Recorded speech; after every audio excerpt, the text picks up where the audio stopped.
panahon ngayon, kailangan tunay na kaibigan. May manasakit sa bayan, mga mahihirap, tinutulungan. Kay Camille Villar, panatag ako. May magandang bukas na parating. Sa magkakaibigan, Ayan, paalyansa-alyansa pa kasi kayong nalalaman. Bandang huli, si BP Sara lang yung tatakbuhan. Dito po, sa ginawa po ni BP Sara, dito natin makikita na sa oras ng kagipitan, pwede siyang lapitan. Yun nga lang, inaabuso naman ng iba dyan. Nagpasaklolo kasi alam natin yung alyansa nila mukhang hindi na gusto ng taong bayan. Hindi na gusto ng karamihan. Ngayon, yung taong pinaparinggan lagi o binabanatan lagi o ginigipit lagi ng boss nyo dyan sa alyansa, o nasaan na kayo? Etong dalawang to, una si Mangga, inendorso ni BP Sara. Pangalawa si Camille Villar. Paano natin isipin na hindi nila ginamit si BP Sara sa pagiging hindi nila sinamantala ang pagiging kaibigan nila? E tingnan mo naman, si Amy Marcos, pagkatapos i-endorso ni BP Sara, independent. Wala siyang direktang suporta sa grupo ni BP Sara o sa PDP Laban. Kahit yun man lang, makikita natin yung suporta din ng PDP, suporta din niya sa side po ng mga Duterte.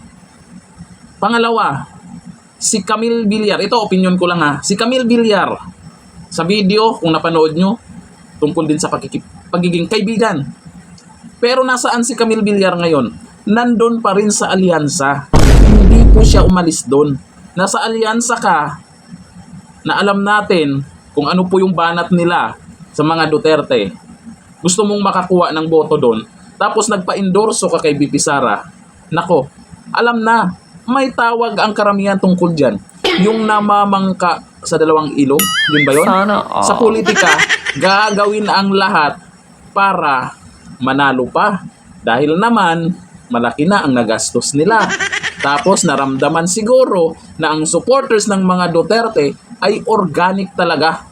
Ito si BP Sara, bilang kaibigan niya, itong mga nagpasaklolo sa kanya, pinagbigyan niya. Kasi mayroon tayong Duterte at naisip siguro ni BP Sara na may dalawa namang kulang at pwede nating maidagdag kung gusto natin. Pero hindi pa natin alam kung ano yung strategy ni BP Sara dito sa ginawa niya. Pero ako, hanggang Duterte lang ako. Sa party list, number 94 pa rin ako. Dating inendorso ni BP Sara, hindi siya iniwan, at hanggang sa huli may paninindigan. Yan dapat, hindi natin basta-basta lang ay inendorso, okay lang yan. Malaking bagay po yung pag-endorso. Tiwala po yun ng isang tao. Nagtiwala si BP Sara dun sa tao, tapos yung nakasuporta kay BP Sara, nagtiwala din para suportahan itong inendorso. Yun nga lang, yung iba dyan, alam na natin ang kagustuhan nila para lamang sa pangalan ng politika. Kayo, ang tatanungin dito, Camille Villar, iboto nyo ba dahil inendorso ni BP Sara? Pero sana walang dayaan. Yun lang. Yung dito na lang. Thank you. Bye-bye. Magandang araw sa inyo lahat.